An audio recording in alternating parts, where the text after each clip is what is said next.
স্বাগতম বন্ধুরা ঘরে বাইরে রান্নাঘরে।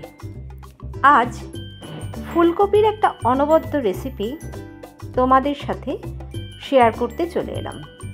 প্রথমে যে কোনো একটি পাত্রে একটু জল, সামান্য নুন দিয়ে আর হলুদ দিয়ে ফুটতে দেব। জলটা ভালোভাবে ফুটে উঠলে তার মধ্যে ডুমো ডুমো করে কেটে রাখা ফুলকপিগুলো দিয়ে দেবো সেদ্ধ করতে। 4-5 মিনিট একটু ফুটিয়ে নিয়ে তারপর জলটা ঝরিয়ে নিতে হবে। এরপর এই 1/2 লিটার মতন দুধ আমি লেবু দিয়ে ছানা কাটিয়ে নেব। তোমরা মনে করলে ভিনেগার অথবা ছানা কাটানোর পাউডার দিয়ে ছানা কাটাতে পারো, তাতে কোনো সমস্যা হবে না। এখানে একটা কথা বলে রাখি, আমি ব্যক্তিগতভাবে লেবু দিয়ে ছানা কাটাতে পছন্দ করি, কারণ দুধের ছানাটার মধ্যে একটা বেশ লেবু ফ্লেভার হয়, ওই জন্যই ভালো লাগে। যাই হোক, ছানাটা রেডি হয়ে গেলে ছানাটা ছেঁকে জলটা ভালো করে ঝরিয়ে নিয়ে রেখে দেবো। এবার কড়াইয়ে বেশ খানিকটা সাদা তেল গরম করে ওই হালকা করে সেদ্ধ করে রাখা কপিগুলো দিয়ে দেবো ভাজতে।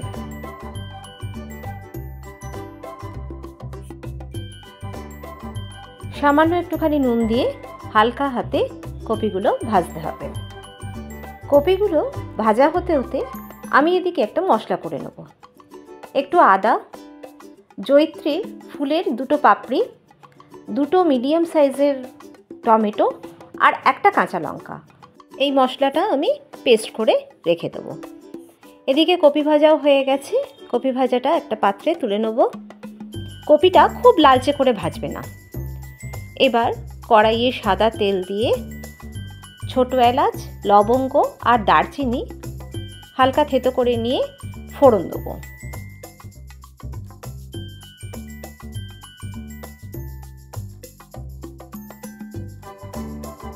ফোড়নের সুগন্ধ বেরোলেই তার মধ্যে আদা টমেটো পেস্টটা দিয়ে দেবো। এবার এই পেস্টটা তেলের সঙ্গে ভালোভাবে কষাতে হবে যতক্ষণ না আদা টমেটোর কাঁচা গন্ধটা চলে যায়। মিনিট 2-3 কষানোর পরেই এই কাঁচা গন্ধটা চলে যাবে, মশলাটা বেশ ভাজা ভাজা হয়ে যাবে। এরপর চলবে আমাদের মশলার রেলগাড়ি, অর্থাৎ হলুদ গুঁড়ো, জিরে গুঁড়ো, একটু বেশি পরিমাণে ধনে গুঁড়ো দেব, আর দেব কাশ্মীরি লঙ্কার গুঁড়ো। এবারে এই মশলাগুলো ভালোভাবে তেলের সঙ্গে কষাতে হবে।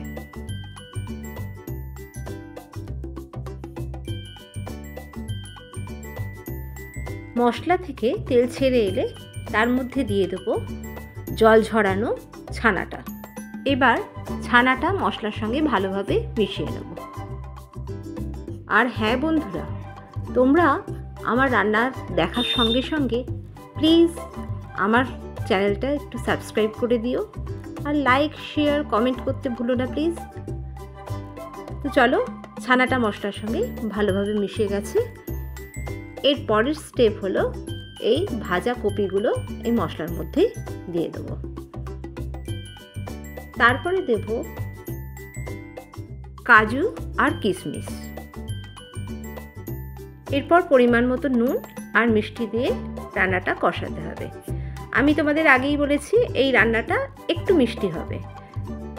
আমি আমার পরিমাণ মতন মিষ্টি দিয়েছি, তোমরা যে যেরকম স্বাদের মিষ্টি খাও সেরকম পরিমাণে মিষ্টিটা বুঝে দেবে। এবার নুন, চিনি, সব মশলা, কপি ভালোভাবে নাড়াচাড়া করতে হবে, যাতে প্রত্যেকটা মশলা কপি ও ছানার সঙ্গে ভালোভাবে মিশে যায়। এরপর সামান্য একটু গরম জল দিয়ে দেবো। তোমাদের তো আগেই বলেছি, রান্নায় গরম জল দিলে রান্নার স্বাদটা আরও একটু ভালো হয়।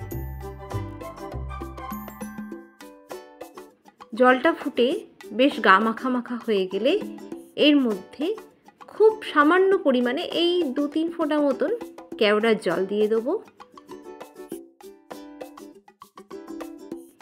তারপরে দেব শাহি গরম মশলা।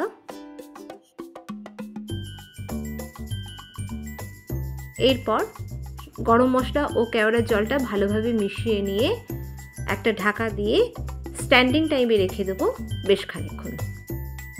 ছানা কপির রসার সঙ্গে কিন্তু ভাতের থেকেও রুটি, নান, পরোটা, লুচি এসবগুলোই খেতে ভালো লাগে। তবে আমি নিরামিষ দিনে বেশিরভাগ সময়ই এই রান্নাটা করে থাকি। তোমরাও এই রেসিপিটা করে খেয়ে আমাকে কমেন্টে জানিও কেমন লাগলো। আর অবশ্যই লাইক, শেয়ার আর কমেন্ট করতে ভুলো না। তার সঙ্গে সাবস্ক্রাইব করে নোটিফিকেশান বেলটা অবশ্যই প্রেস করে দিও।